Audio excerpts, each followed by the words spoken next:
caught the nation's mood at the most difficult time. He exemplified the best of our values. I know the whole House will want to join me in sending our condolences to his family and his many friends. I invite members to now join me for a minute's silence to commemorate Sir Tom's life and to pay our respects to those who have lost their lives as a result of the COVID and their families and friends.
Order.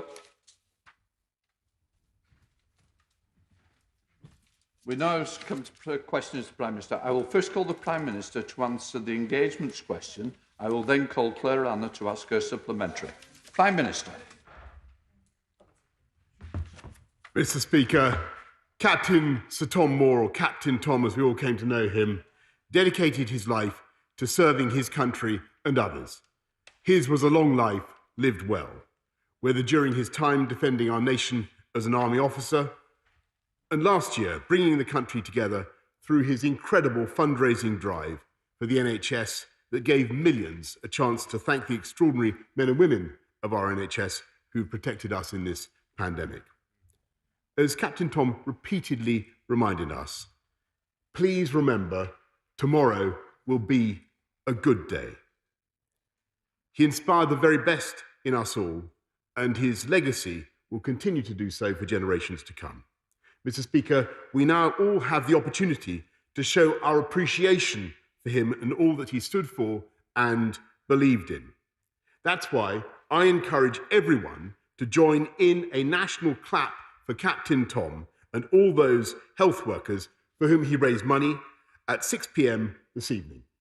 Mr. Speaker, this morning I had meetings with ministerial colleagues and others. In addition to my duties in this House, I shall have further such meetings later today. Let's head over to Northern Ireland with Claire Hannah. Claire Hannah. Thank you, Mr. Speaker, and certainly echo those words about Captain Tom, a decent and inspiring man. The SDLP warned for the last 5 years about the destabilising impact Brexit would have in Northern Ireland, though we take no pleasure in the disruption nor in the injury some feel to their British identity. The last few days have seen a rash and thankfully withdrawn decision by the European Commission, which was condemned by all parties here and both governments, and unfortunately followed by sporadic criminal behaviour and threats.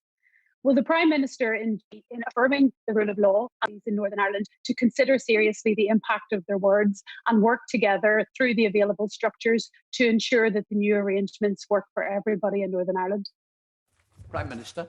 Mr. Speaker, I certainly agree with the Honourable Lady that it was most regrettable that the EU should seem to cast doubt on the Good Friday Agreement, the principles of the peace process, by seeming to call for a border across the island of Ireland. And I can tell her that we will work to ensure that there are no such borders. We will respect the peace process and indeed no barriers down the Irish Sea, and that the principle of unfettered access across all parts of our United Kingdom is upheld. Theresa May. Thank you, Mr. Speaker, and may I join the whole House in paying tribute to Captain Sir Tom Moore, who was indeed an inspiration to all of us and a beacon of light at a time of darkness and a true gentleman. I'm sure my right honourable friend is aware that my 10-minute rule bill would increase the maximum penalty for death by dangerous driving to to life imprisonment. The policy and the bill have cross-party support. The policy has government support, the bill does not. The government says it will introduce the policy in its sentencing bill, of which we have seen as yet no sign. So will the government now give government time to my bill to ensure this necessary change is put on the statute book as soon as possible? Prime Minister. I'm very grateful to my right honourable friend, and she's absolutely right to campaign for punishments that fit the crime, and we're therefore bringing forward exactly those changes, Mr. Speaker, and in our forthcoming sentencing bill, and our proposals, I believe, will go as far, if not even further, than those that she wants, by raising the maximum penalty for causing death by careless driving when under the influence of drugs or alcohol, and they will tighten the law for those who cause serious injury by careless driving. Now comes the Leader of the Opposition, Keir Starmer.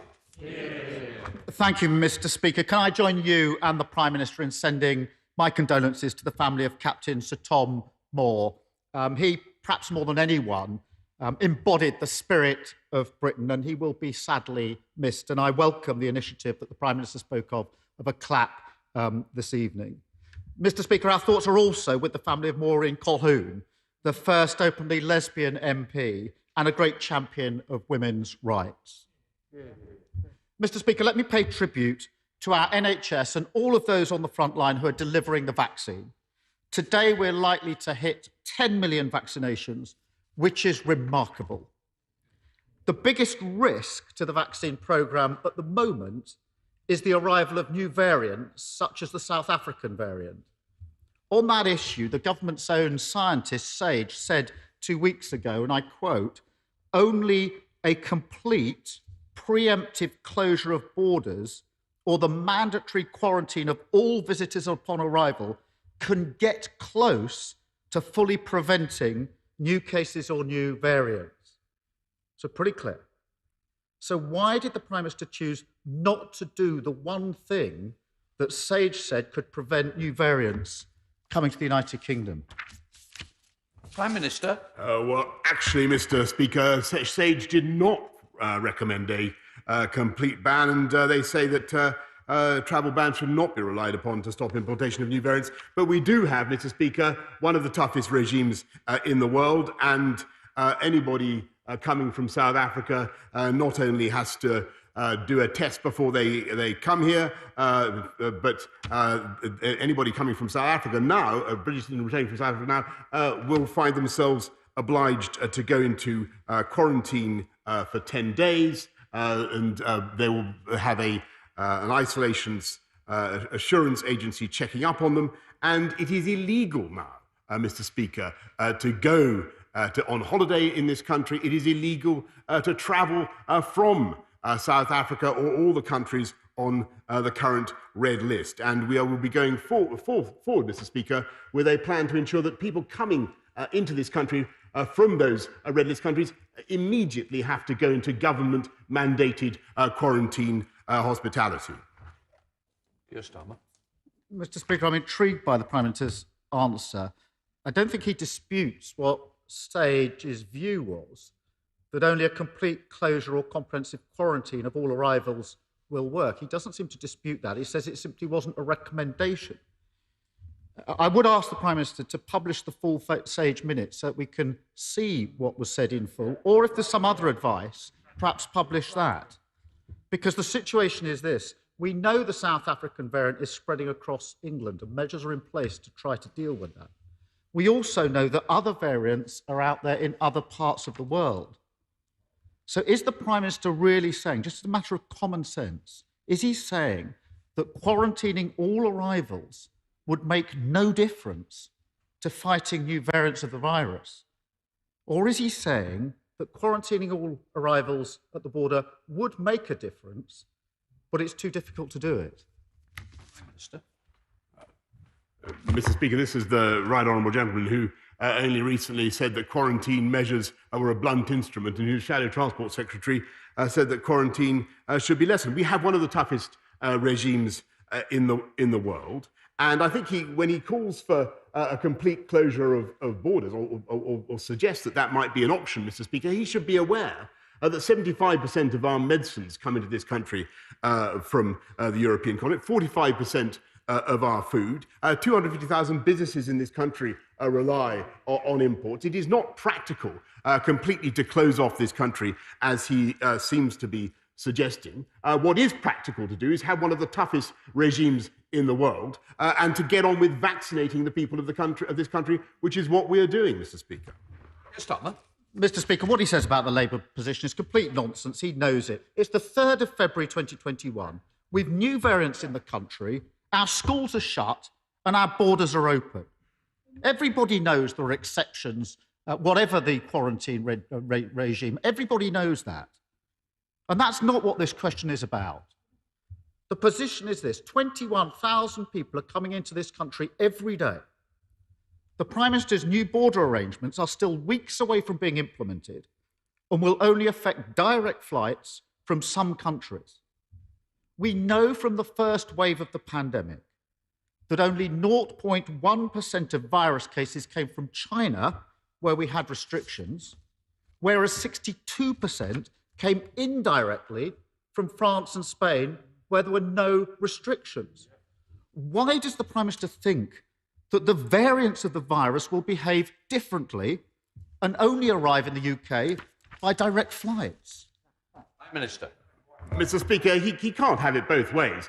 He simultaneously says that he wants the borders to be kept open for freight reasons or to allow businesses to carry on. I think that was what he was saying, whilst calling for tougher quarantine measures, which is exactly what this government imposed as soon as we became aware of the new variant, Mr. Speaker. And I repeat what you have to do. If you want to come into this country from abroad, you have to, 72 hours before you fly, you have to get a test. Mr. Speaker, you have to have a passenger locator form. You're kicked off the plane if you don't have it. You then have to spend 10 days, Mr. Speaker, in quarantine. If you come from one of the red list countries, Mr. Speaker, you have to go straight into quarantine. And all this, of course, is to allow us to get on with the vaccination programme. And if it had listened to the right honourable gentleman, Mr. Speaker, we would still be at the starting blocks, because he wanted to stay in the European Medicines Agency, Mr. Speaker, and said so 4 times from that dispatch box.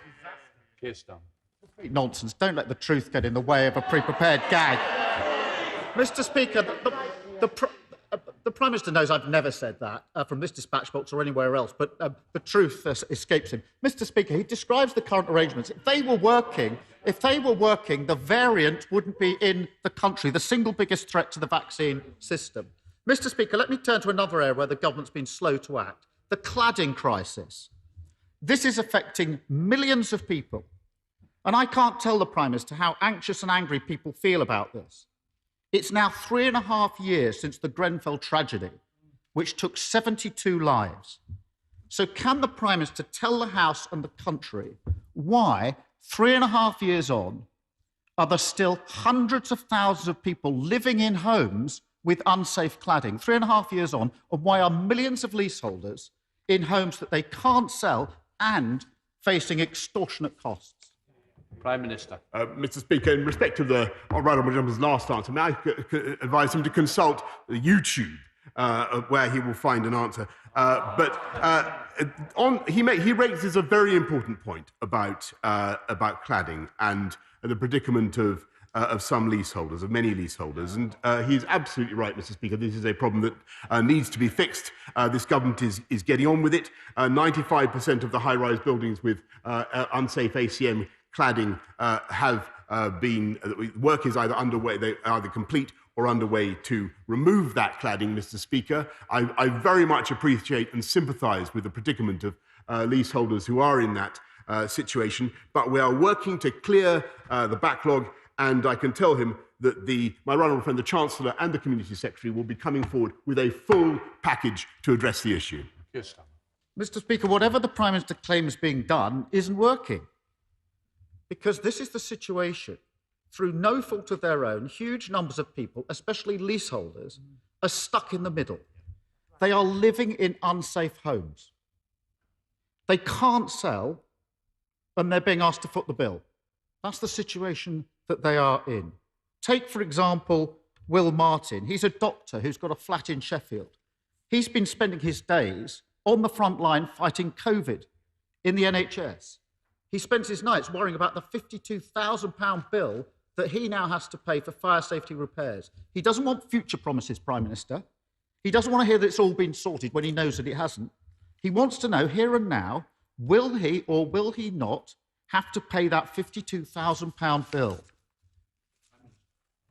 Mr. Speaker, we're determined that no leaseholder should have to pay for the unaffordable costs of fixing safety defects that they didn't cause under no fault of their own. And that's why, in addition to the 1.6 billion we're putting in to remove the ACM and the UPL cladding, we are also setting up and have set up a £1 billion building safety fund, which has already processed over almost 3,000 claims. And I sympathise very much with the gentleman Dr. Martin, that he mentions, and I hope very much that his particular case can be addressed in the course of the forthcoming package that will be produced by my right honourable friends.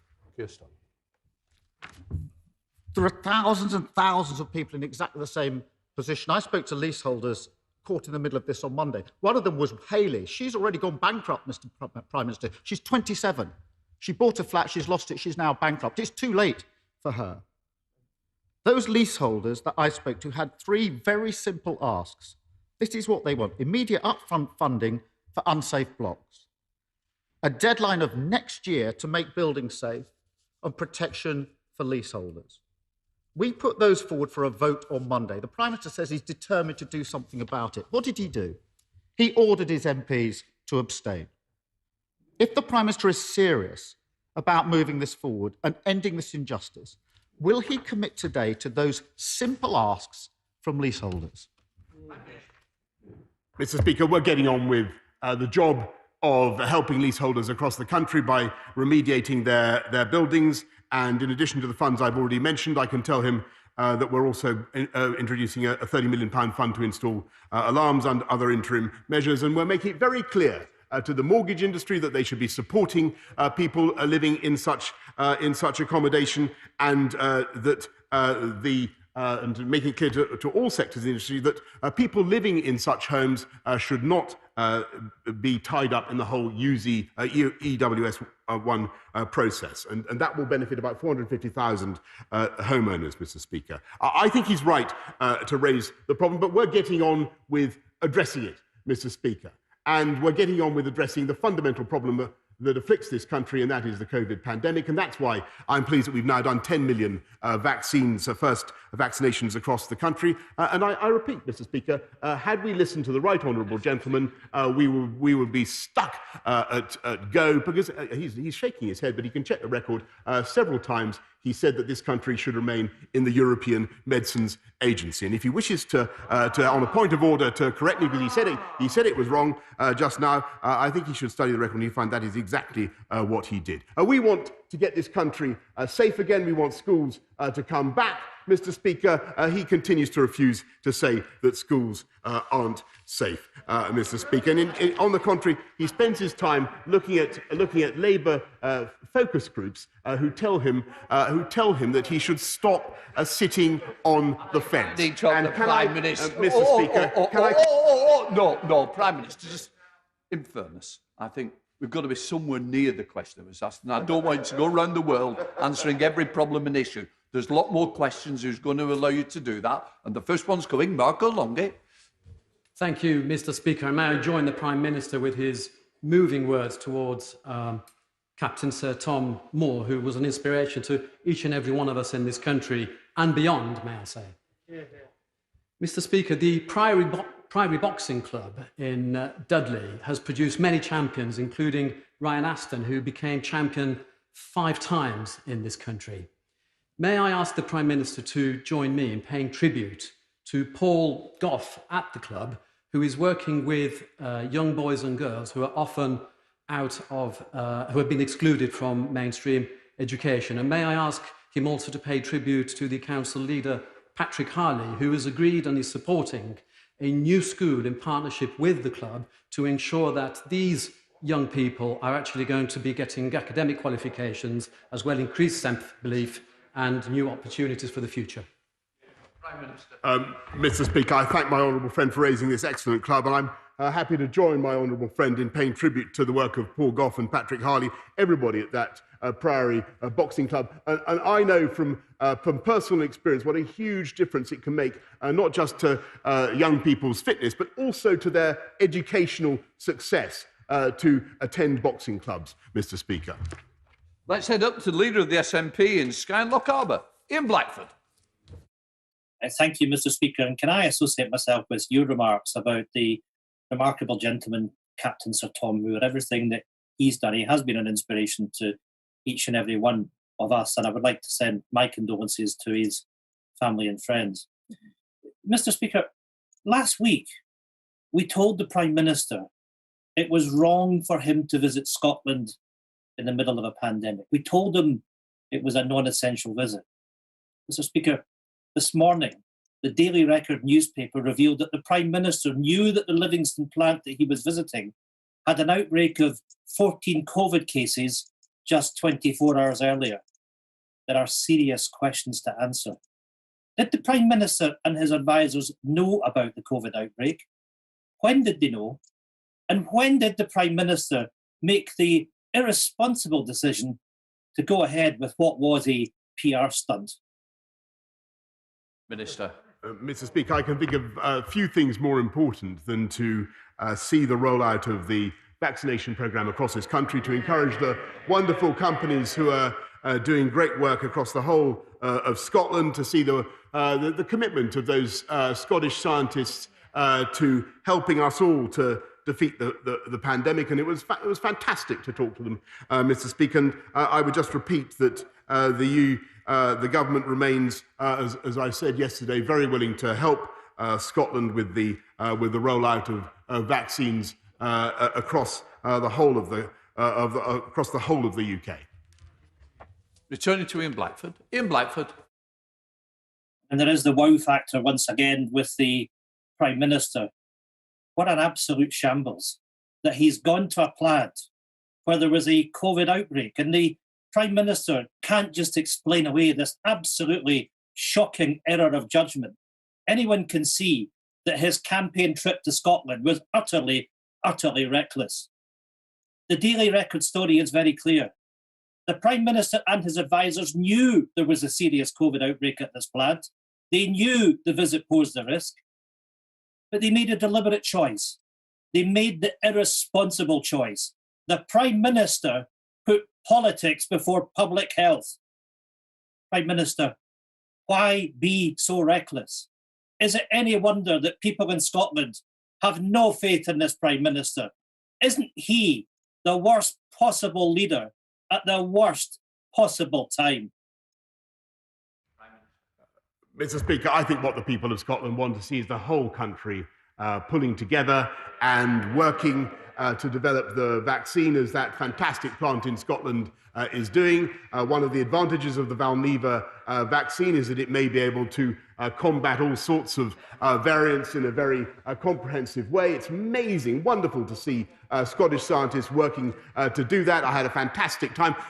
Nobody, by the way, raised that issue with me before or since, and it is my job, Mr. Speaker, to visit every part of this country. Nothing and no one, Mr. Speaker, is going to stop me, and I am very, very proud of the record of the government in rolling out the vaccine. As I say, the offer, it remains open to the Scottish Nationalist Party, where their National Party, if they insist, though they are also nationalists, Mr. Speaker, we're there to help the rollout of the vaccine if do more were they to decide that is necessary, Mr. Speaker.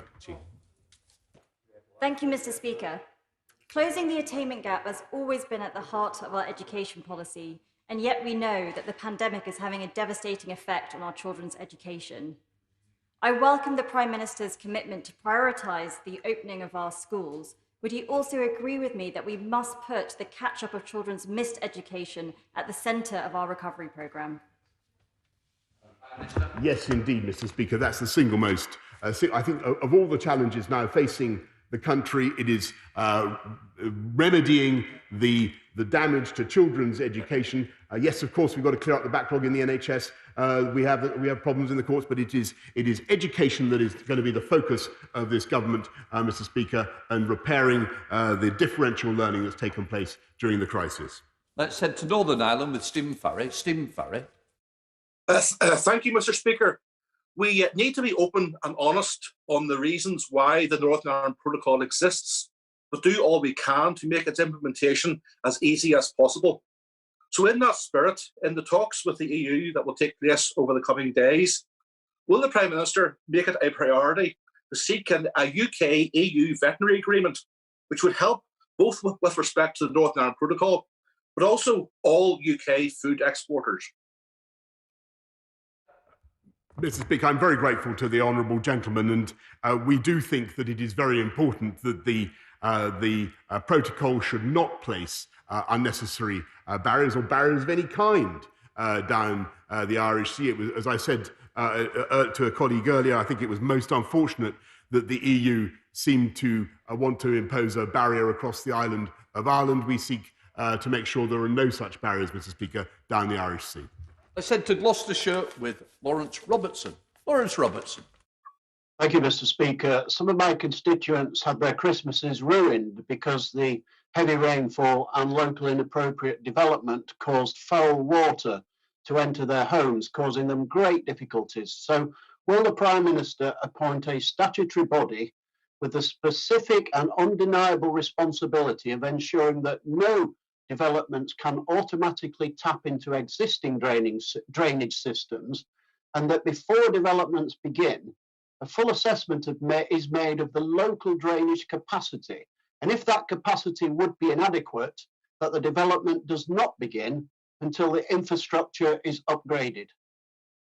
Prime Minister. Well, I will study the very interesting proposals that my honourable friend makes, but in the meantime, I will raise them particularly with the Environment Agency, who I think do a fantastic job in managing local areas that are prone to flooding, to putting in the necessary defences. And I know that our colleagues across the House will have seen the work of the Environment Agency across the country, and we're making another £5.2 billion investment into additional flood defences, which I know will benefit his constituents in Gloucestershire and across the country. Sorry, thank you, Mr. Speaker.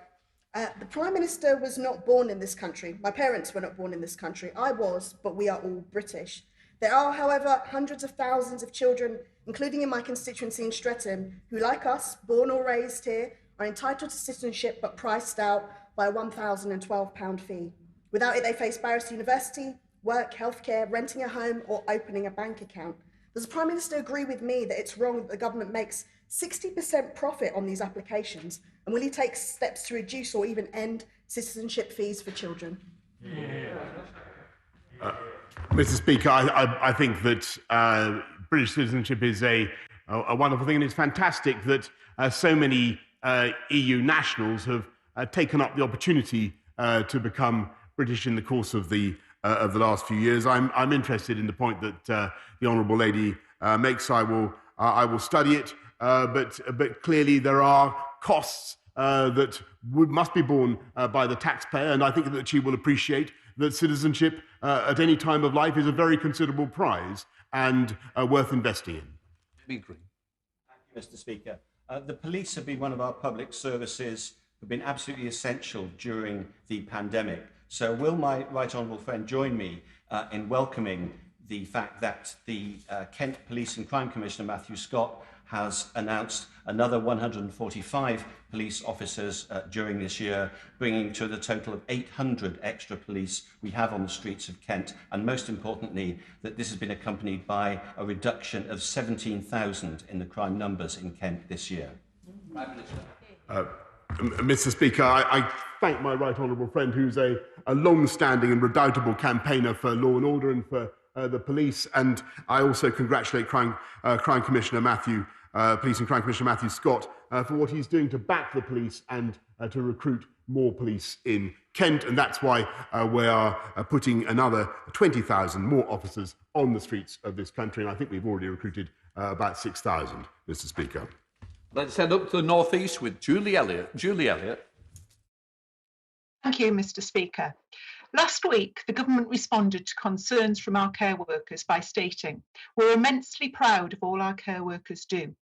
This is a sentiment we all share, yet in the very same statement, the government sought to pass the buck for the way our care workers have been treated by saying the vast majority of care workers are employed by private providers and that the government does not set levels of pay for care workers.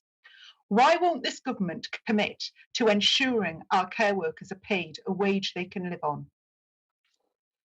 Mr. Speaker, this government is proud of not only setting up the national living wage, but making sure that we had record-breaking increases both last year and this year. And that is the most important thing we can do for care workers and workers across the country. Let's head up to see Joy Morrissey. Joy Morrissey. Thank you, Mr. Speaker. And may I thank the Prime Minister for prioritising schools during this pandemic. And will the Prime Minister confirm that this remains the case? And on Children's Mental Health Week, will the Prime Minister work with parents and frontline children's charities to minimise the disruption to children and to their mental health caused by this pandemic? Prime Minister. I'm grateful to my honourable friend for what she does to champion this very, very important cause.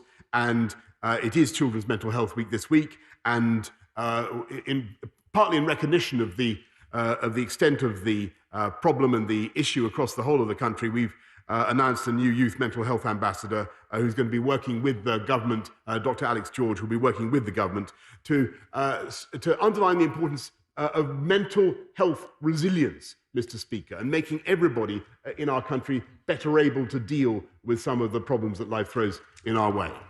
Into Northern Ireland with Ian Paisley. Ian Paisley. Thank you, Mr. Speaker, and may I too express condolences to the family of Captain Sir Tom Moore, an inspirational and wonderful gentleman. Prime Minister, you say that your commitment to Northern Ireland is unshakable. Well, I speak for all of my constituents today when I tell you that the protocol has betrayed us and has made us feel like foreigners in our own country. Tea and sympathy will not cut the mustard. So what is the Prime Minister actually going to do when the Prime Minister realises that the EU will do nothing to help Northern Ireland? Will the Prime Minister use all of the instruments at his disposal? Will he use, if necessary, his parliamentary majority? Will he legislate, if necessary, to remove the impediments to trade in Northern Ireland? And will he be a man of his word and allow businessmen in my constituency to bin the unnecessary documentation that he told us we could bin? Prime Minister, be the unionist we need you to be. I utterly share the frustration of the honourable gentleman about the way the EU, in particular, the EU Commission, temporarily seem to call for you to use the protocol in such a way as to impose a border contrary to the spirit of the Good Friday Agreement, contrary to the letter of the Good Friday Agreement. And we will do everything we need to do, Mr. Speaker, whether legislatively or indeed by invoking Article 16 of the protocol, Mr. Speaker, to ensure that there is no barrier down the Irish Sea, and the honourable gentleman's business constituents, some of whom I know very well and admire very much, can continue to do business unfettered between Northern Ireland and the rest of this country. Speaker, may I congratulate my right honourable friend on his calm handling of the European Commission's misbehaviour over vaccines in Northern Ireland. Nevertheless, we can learn something from our European friends. Andalusia, a Spanish province of 8 million people, had a COVID death rate of about 190 deaths per million in November, higher than ours at the time.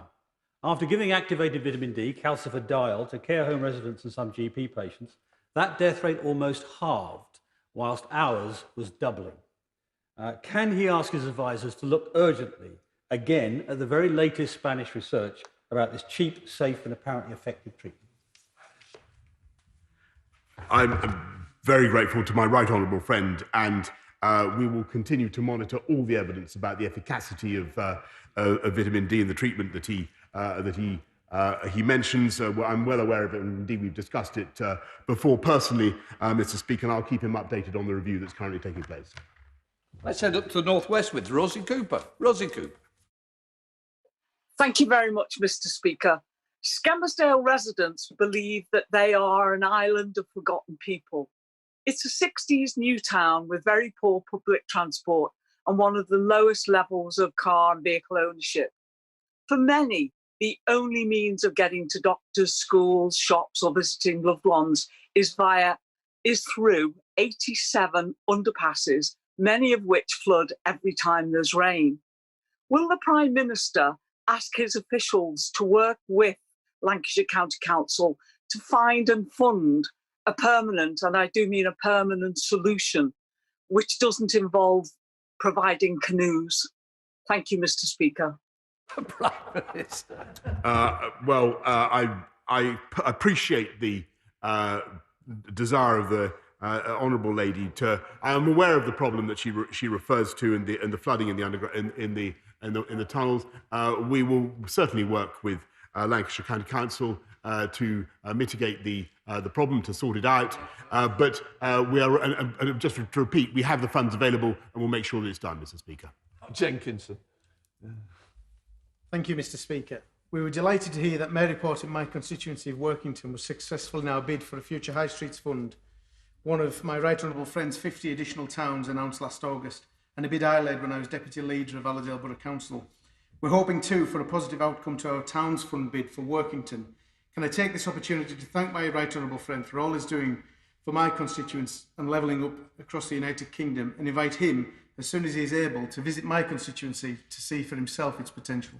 Well, I want to thank my honourable friend, who is a fantastic advocate of the people of Workington, and never fails, Mr. Speaker, to put their interests before me. And I will do everything I can to help him, and I will check my diary commitments to see when I can get there, and I hope it will be as soon as possible. Let's head to Wales with Howell Williams. Howell Williams. Thank you, Mr. Speaker. Delivery of important letters, packets and parcels in the Carnarvon area have been delayed for days and weeks by a COVID outbreak amongst local postal workers. The Prime Minister will, I'm sure, join me in wishing my constituents a speedy recovery. But what is his government doing during this health crisis to make sure that the once world-beating, but by now privatised Royal Mail is sufficiently robust to fulfil its duty to the public, particularly in rural areas? Mr. Speaker, the most important thing we can do, and I pass on my sympathies to all those affected by the outbreak of COVID that he describes. I think the most important thing we can do is continue to roll out the vaccination programme, and we want to get key workers such as postal workers as fast as we possibly can. We're already at 10 million across the whole country. We've got to get down the JCVI groups 1 to 9, Mr. Speaker, the most vulnerable groups. But postal workers over 50 will certainly be included in that group. But after that, we want to get down to all key workers who come into regular contact with others and who may be exposed to the virus, Mr. Speaker. Kemp with Tracy Crouch. Tracy. Thank you, Mr. Speaker. The Prime Minister will be aware that the second wave of coronavirus has had a significant impact on the mental well-being of frontline nurses and doctors, with many in critical care units facing continuous shifts with dismal survival rates, causing a level of psychological harm that may result in PTSD. With this in mind, will he look at utilising the military understanding of this condition and urgently invest in training sufficient numbers of psychology professionals to support our heroic nurses and doctors fighting on the front line of this battle against COVID-19? Prime Minister. Mr. Speaker, my right honourable friend raises an extremely important point about PTSD in the NHS and NHS staff who do an amazing job treating us all. And I will certainly look at the particular recommendation that she now makes, but clearly we're as part of the £52 billion package of investment that we're making in the last year into the NHS. We will be making sure that we support staff working on the front line, their mental health, and making sure that they have all the health and well-being helplines that they need, all the advice and counselling that they need to get through what has been for all of them a really, really difficult time. Let's head up to Lanark with Angela Crawley. Angela Crawley. Thank you, Mr. Speaker. Yesterday, the Scottish Government announced that they would go further than the Prime Minister and introduce a comprehensive system of supervised quarantine for those entering the country. It is evidently clear that countries that have employed an effective international quarantine measure are now reaping the rewards of reopening their economies and reducing the unnecessary loss of life. Faced with the overwhelming evidence that importing new cases and variants could undermine our efforts again, why is the Prime Minister watching, waiting and hoping for the best when we know that his dithering on crucial decisions has already had catastrophic consequences?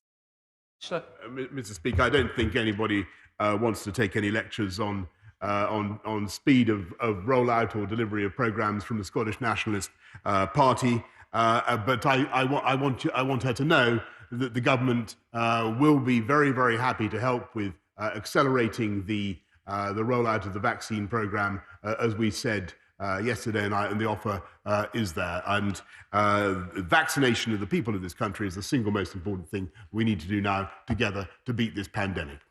Let's head to Hertfordshire with Stephen McPartland. Stephen McPartland.